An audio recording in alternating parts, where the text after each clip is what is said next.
Good morning, good afternoon, or good evening from wherever you're watching or listening. My name is Caleb Glick.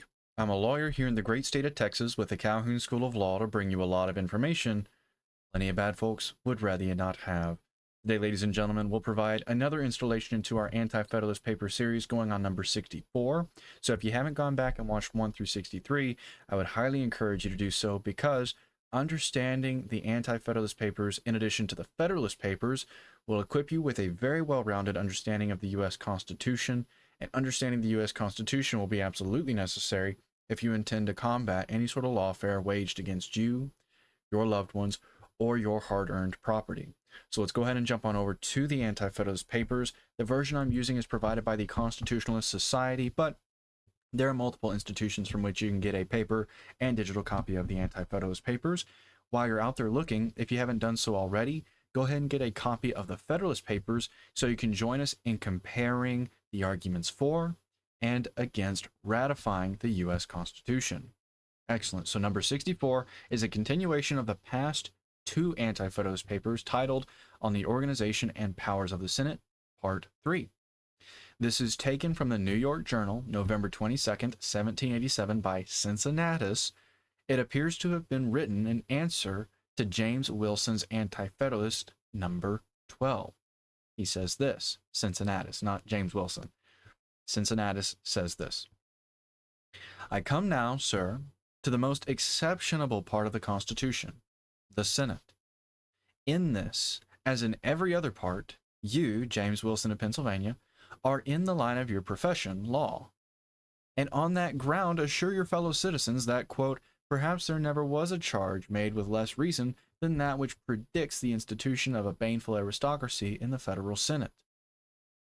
And yet your conscience smote you, sir, at the beginning, and compelled you to prefix a perhaps to this strange assertion. The Senate, you say, branches into two characters, the one legislative and the other executive. This phraseology is quaint, and the position does not state the whole truth. I am very sorry, sir, to be so often obliged to reprehend the suppression of information at the moment that you stood forth to instruct your fellow citizens in what they were supposed not to understand. In this character, you should have abandoned your professional line and told them not only the truth, but the whole truth.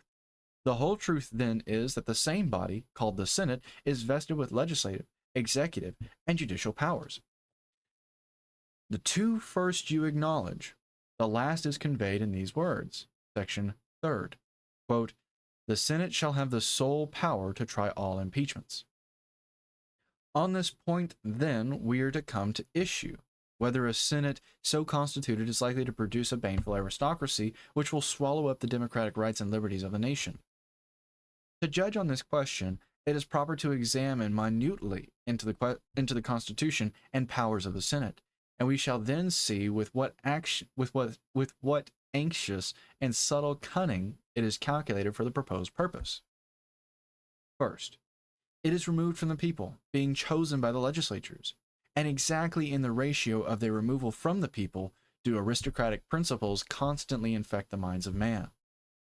Second, they endure 2/3 for 4 and 1/3 for 6 years, and in proportion to the duration of power, the aristocratic exercise of it and attempts to extend it are invariably observed to increase.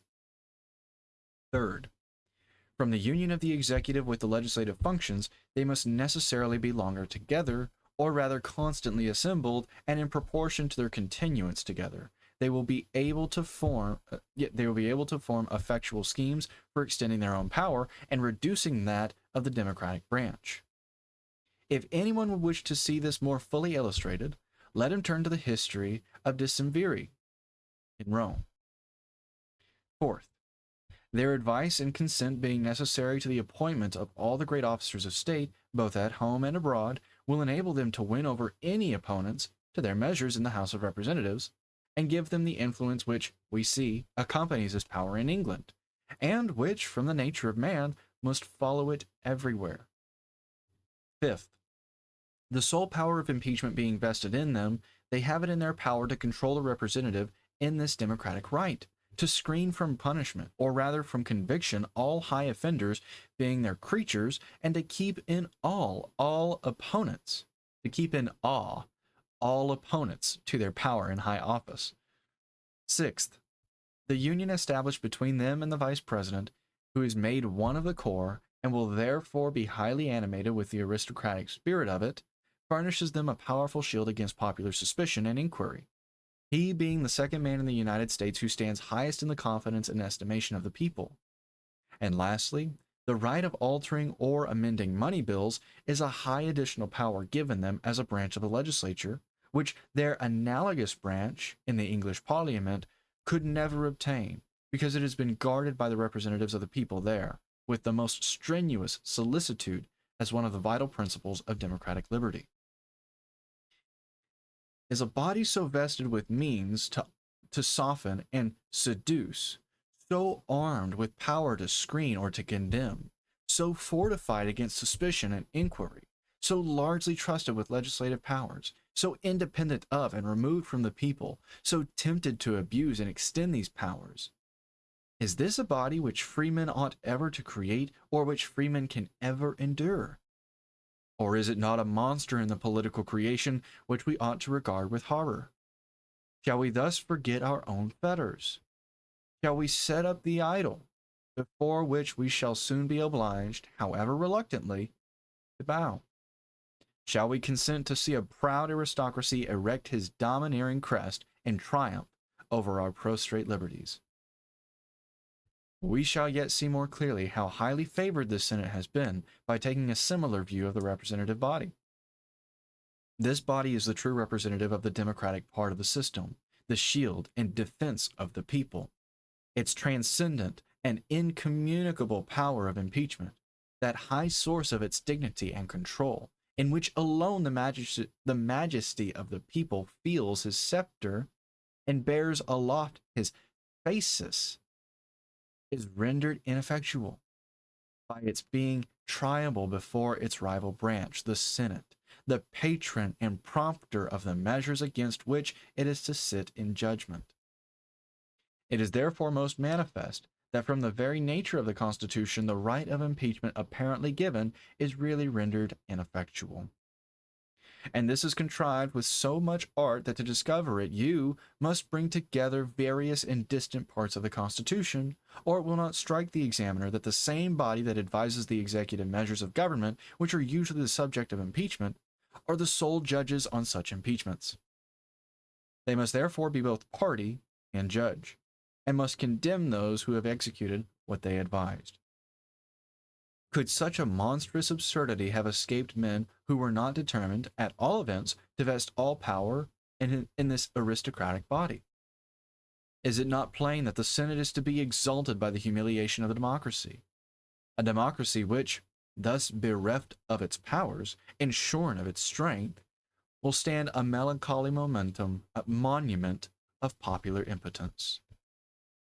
Quote, when the legislative and executive powers are united in the same person or in the same corps, says Montesquieu, quoting again, there can be no liberty, because it may be feared that the same monarch or senate will make tyrannical laws, that they may execute them tyrannically.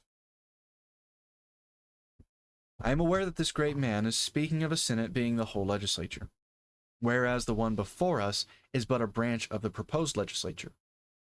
But still the reason applies, inasmuch as the legislative power of the Senate will enable it to negative all bills that are meant to control the executive, and from being secure preventing any abridgment, they can watch every pliant hour of the representative body to promote an enlargement of the executive powers. One thing at least is certain, that by making this branch of the legislature participant in the executive, you not only prevent the legislature from being a check upon the executive, but you inevitably prevent its being checked or controlled by the other branch. To the authority of Montesquieu, I shall add that of Mr. de Lome, whose disquisition on government is allowed to be deep, solid, and ingenious. Quote, it is not only necessary, says he, quoting again, to take from the legislature the executive power which would exempt them from the laws, but they should not have even a hope of being ever able to arrogate to themselves that power. That's the key difference between the US Constitution and the Articles of the Confederation. If the general government wanted to go awry and try to consolidate the states into one central body politic, the Articles of the Confederation simply didn't provide a means. While in contrast, the US Constitution not only provides a means, but makes it incredibly difficult for the general government to be opposed.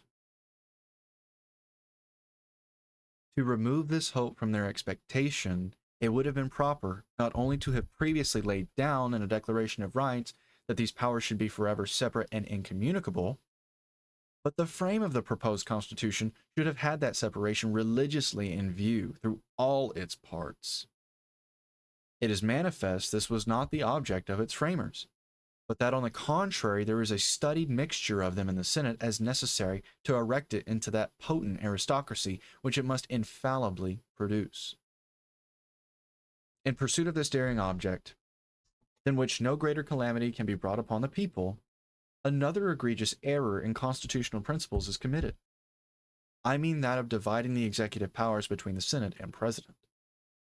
Unless more harmony and less ambition should exist between these two executives than ever yet existed between men in power, or than can exist while human nature is as it is, this absurd division must be productive of constant contentions for the lead, must clog the execution of government to a mischievous and sometimes to a disgraceful degree, and if they should unhappily harmonize in the same objects of ambition, their number and their combined power would preclude all fear of that responsibility, which is one of the great securities of good and restraints on bad governments.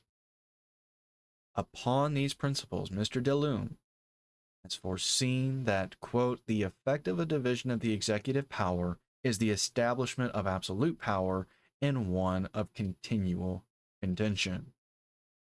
He therefore lays it down as a general rule, quote, for the tranquility of the state it is necessary that the executive power should be in one.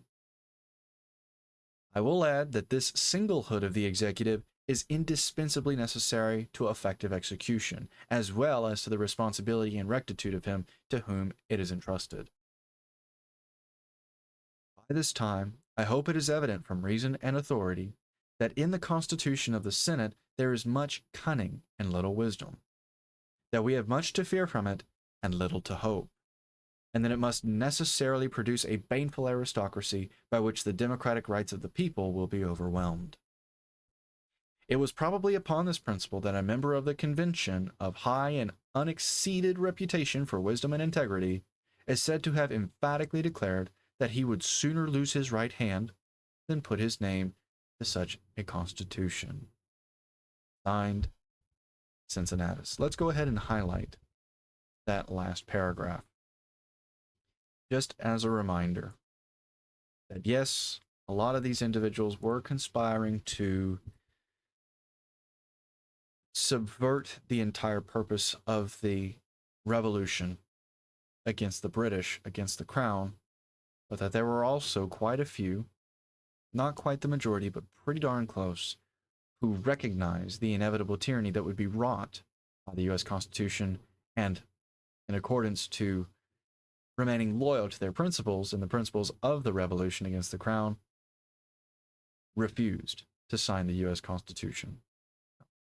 That is all that was said in number 64. If you have any questions about what was said in 64, maybe questions about what was said in preceding papers, or if there's a legal topic you'd like me to cover in a future lecture, go ahead and post those down in the comments, because the entire purpose of the Calhoun School of Law is to provide you with the necessary skills and information to combat any sort of lawfare that will be waged against you, your loved ones, or your hard-earned property. So please, if you have any questions at all, go ahead and post them down in the comments. Excellent. So my name is Caleb Glick. I'm a lawyer here in the great state of Texas with the Calhoun School of Law to bring you a lot of information that plenty of bad folks would rather you not have. I hope you enjoyed this lecture, and if not, while you're down in the comments, go ahead and let me know how I can do better so I can best serve that purpose of helping you. I hope you'll have a wonderful day, and I'm not sure what the topic for the next lecture is going to be, but I'll do my best to make it as informative and entertaining as this one, if not more so. Regardless of the topic of the next lecture, until I see y'all then, I bid you all farewell.